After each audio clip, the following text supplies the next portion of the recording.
In this video, I'm gonna teach you how to link your bank account to Binance account.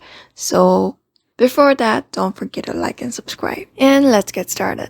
So for that, launch your Binance account and make sure you're logged in. And make sure you're verified too.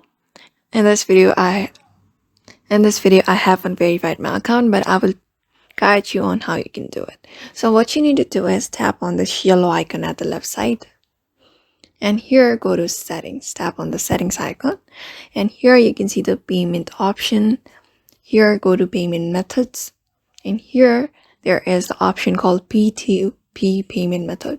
Just tap on it and tap on add a payment method.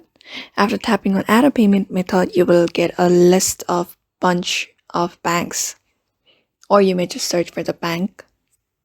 After that, tap on the bank you want to get associated with, and then enter your bank name, your IFSC code, and the type of account you have in your bank, like a saving bank or a current bank.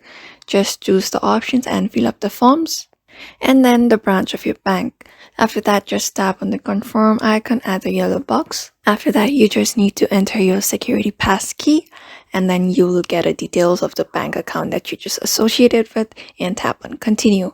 And that way your bank account will be linked to Binance account easily. So I hope this video was helpful to you, and thank you for watching this video.